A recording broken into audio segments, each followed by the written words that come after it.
Muita gente aí acredita e repete que existe um parentesco entre o Barão Vermelho e a família Richthofen que protagonizou aquela tragédia criminosa no dia 31 de outubro de 2002. É repetido a exaustão que o Barão Vermelho seria tio-bisavô da moça que protagonizou o crime, portanto seria tio-avô do pai dela que foi assassinado. Então vamos checar essa história aí. A fonte de tudo isso aí é um texto do jornalista Cláudio Júlio Tognoli, que escreveu um artigo chamado A Imprensa e o Barão Vermelho, menos de um mês depois do assassinato, em 20 de novembro de 2002, e que você pode conferir aí na descrição. Nesse artigo, o jornalista fala que estava procurando nomes curiosos na lista telefônica de São Paulo para entrevistar essas famílias, quando encontrou de repente uma família com o sobrenome Richthofen, o mesmo sobrenome do famoso piloto de caça, o Barão Vermelho. Que, aliás, se você quiser conhecer, eu já fiz uma biografia dele, clica aqui depois que você ver esse vídeo. O patriarca da família que morava em São Paulo também se chamava Manfred von Richthofen, era um engenheiro já bastante recluso que somente os recebeu em casa depois de muito ignorar as chamadas por telefone do Tognoli. Aí ele levou eles para dentro de casa, onde tinha supostamente uma grande árvore genealógica que ligava ele ao Barão Vermelho. Agora presta atenção no que eu vou falar, porque as informações a seguir são de fonte primária, ou seja, vieram da boca do próprio engenheiro Manfred von Richthofen. Então todos os termos foram usados por ele mesmo. O Barão Vermelho era meu tio-avô, e meu pai foi indicado para testar o primeiro esquadrão de aviões bombardeio de mergulho Stuka, agrupados num grupo batizado por Hitler de Esquadrão Richthofen.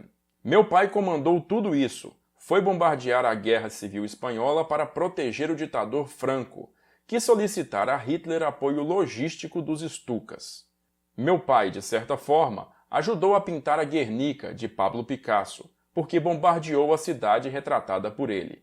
Meu pai morreu em decorrência de problemas nas costas, porque mergulhava muito com os Stukas, e quando o avião arremetia, ocorria aquilo que chamava de chicote, a batida forte das costas no encosto do Stuka.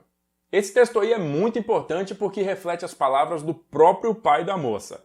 E nós vamos destacar algumas coisas nele, olha só. Primeiro, o Barão Vermelho seria seu tio-avô. Segundo, o pai dele testou e comandou o primeiro esquadrão de Stukas.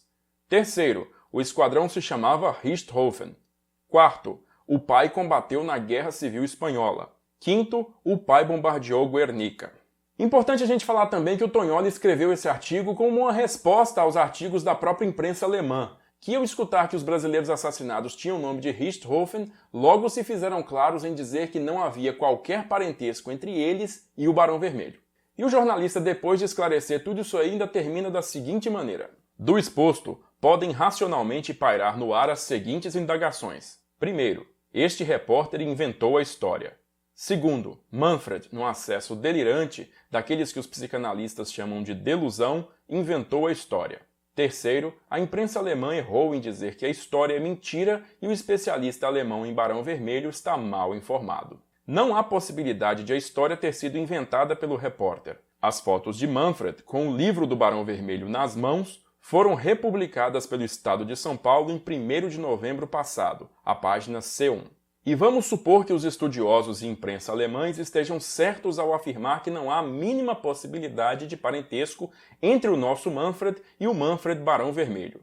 Nesse caso, fica com os advogados da filha do engenheiro e mentora dos crimes, Susanne Richthofen, uma carta na manga para a defesa derrubar o indúbio pro societate da promotoria.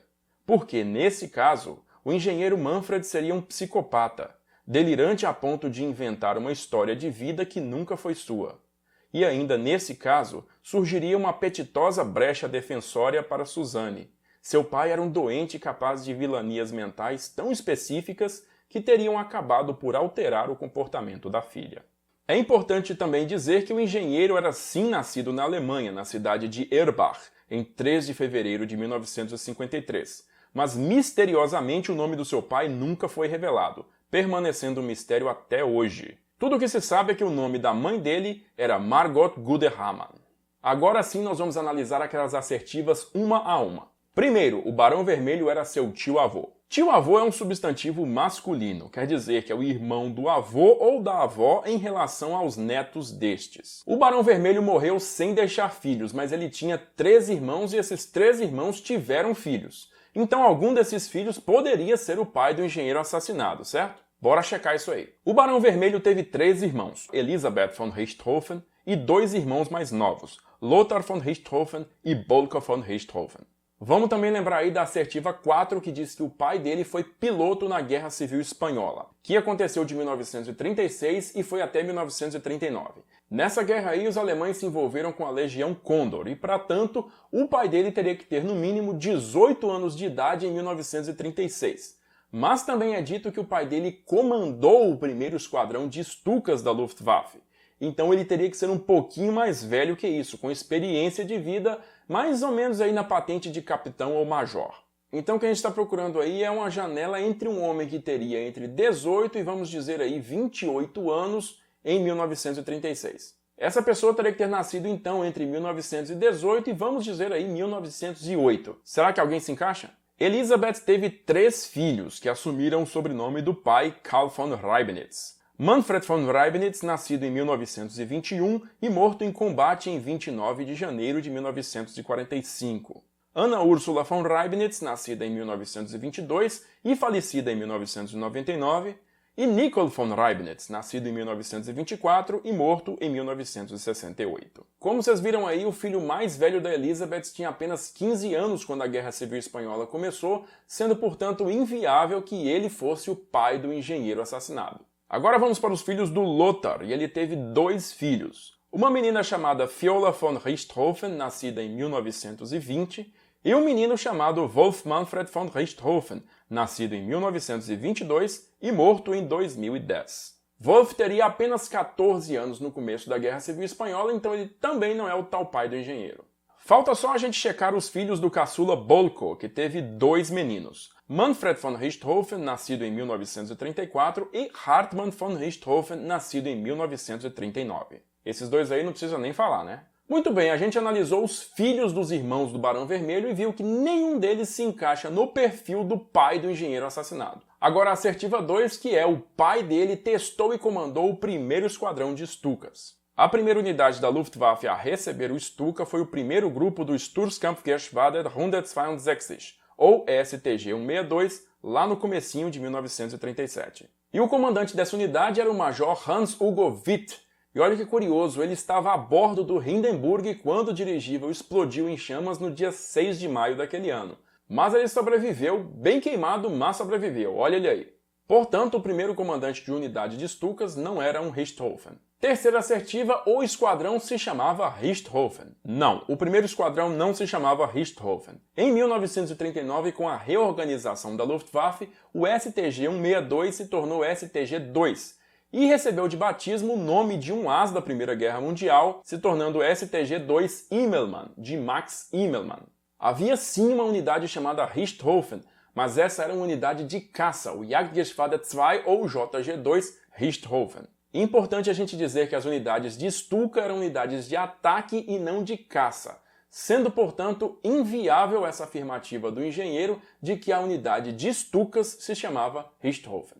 Quarta assertiva, o pai dele combateu na Guerra Civil Espanhola. Bom, a gente já viu que nenhum dos sobrinhos do Barão Vermelho tinha idade o suficiente para ter combatido na Guerra Civil Espanhola, portanto essa assertiva não faz o menor sentido. Existiu, no entanto, um Richthofen famoso que combateu lá, o general Wolfram von Richthofen, primo do Barão Vermelho e futuro marechal de campo da Luftwaffe. Wolfram foi chefe de Estado-Maior da Legião Condor, um grupamento aéreo alemão que deu ajuda aos nacionalistas de Francisco Franco lá na Espanha.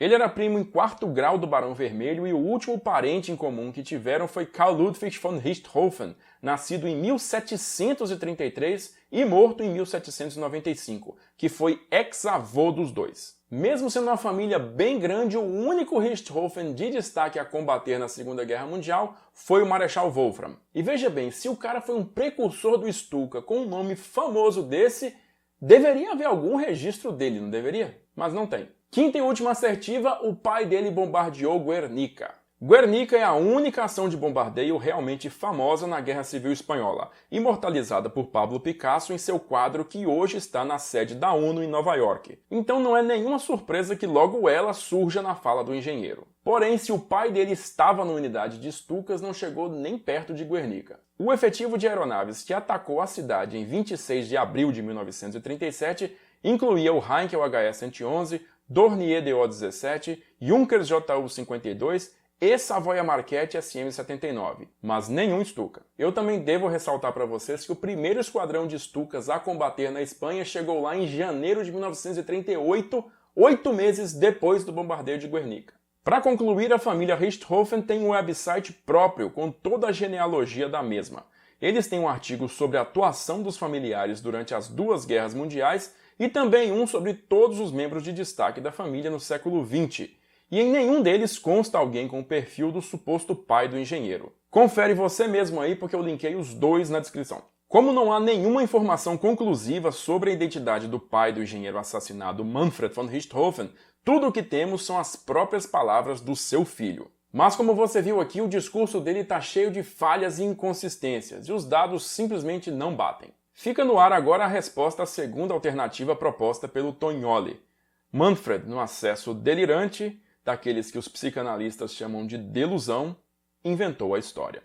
Bom, se você gostou desse vídeo, não esquece de compartilhar ele com seus amigos, dá um joinha pra gente e também se inscreve aí na Sala de Guerra. Eu vou ficando por aqui, aquele abraço e até a próxima!